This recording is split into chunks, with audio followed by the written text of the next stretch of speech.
extraordinarily close to the president in 7 different ways. Is it possible to watch their network and their news, NBC News, and see if they have any inside information, leaving any breadcrumbs, any tips on what that threat may be? His network seems to be the leading network in predicting an awful lot of trouble, but they are not alone. Folks, these people are psycho. That's what they are. Sometimes I think they want Obama to get shot. I do. I really think that there are conservative broadcasters in this country who would love to see Obama taken out. I'm just old enough, as a kid, to remember the walk-up in 1963 to the horrible events in Dallas.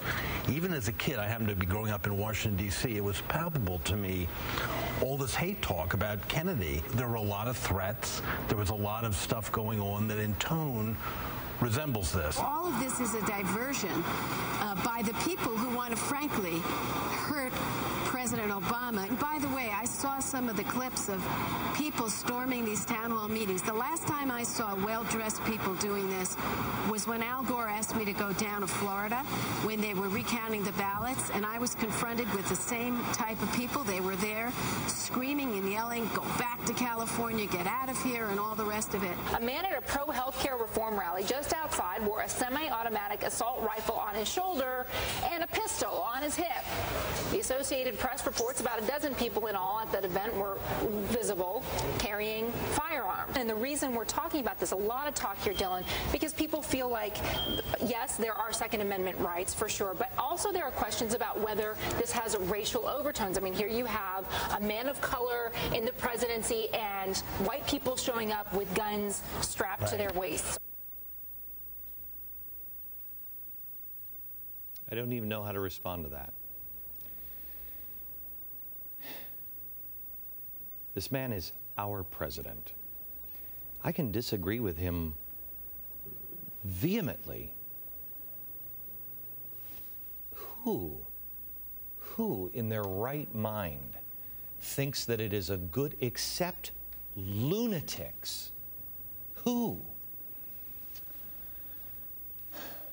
Is it reasonable to ask the question, just based on these clips, do they think that a good portion of the American people believe that? That the good portion of the American people are the enemy? That they are in such danger from a good portion of the American people that we need a civilian national security force as well funded and as well trained as the military? You know, the people who are on the other side of the argument, the part that you fail to understand is they believe in the Constitution. Nowhere in the Constitution is that kind of insanity embraced. Is that, Mr. President, you must answer this question. Is that who you think the enemy is? I hope to God not. I hope that it's just the media that once again has it so completely upside down because these people live on Park Avenue and haven't met an actual person in I don't know how long. So who is the real enemy? Well, there's a few stories that I have to tell you about, and it's amazing. This book I wrote, and I started writing this in December.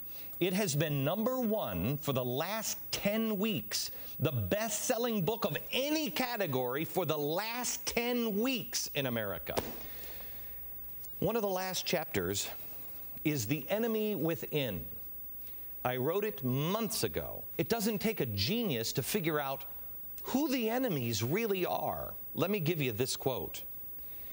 It is not just the political class who has mastered the art of deception.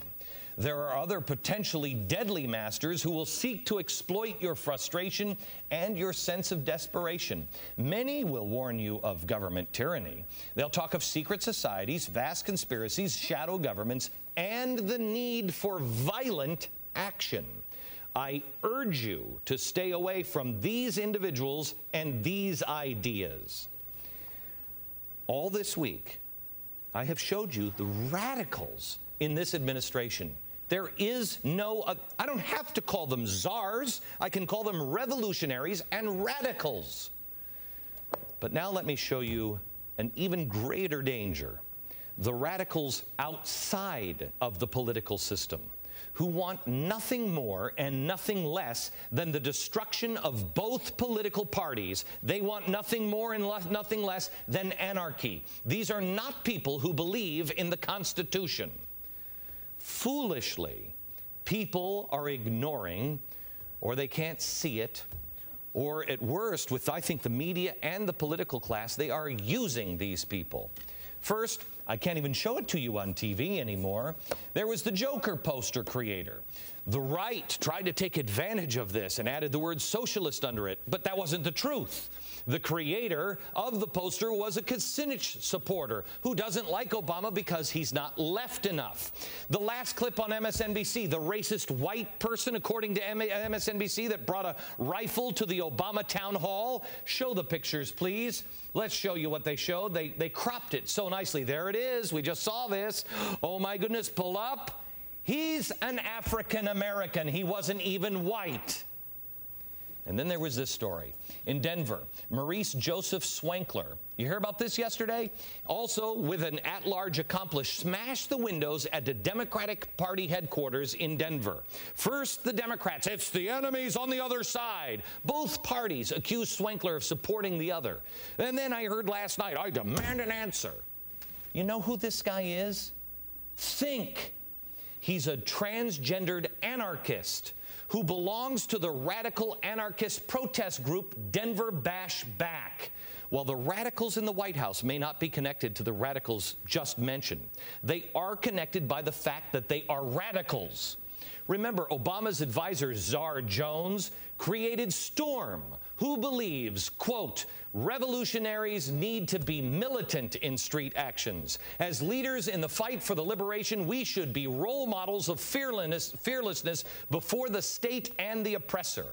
These are the sort of tactics some of Obama's czars know best. So when we've got a president creating a national civilian security force as strong as the military, a president who wants a fundamental transformation in America, many of the people surrounding our president believe that America has been the oppressor on this planet.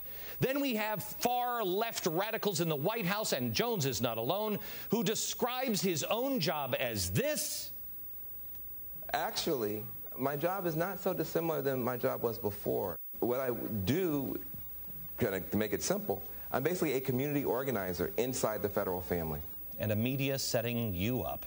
What else are we supposed to say? More in a second.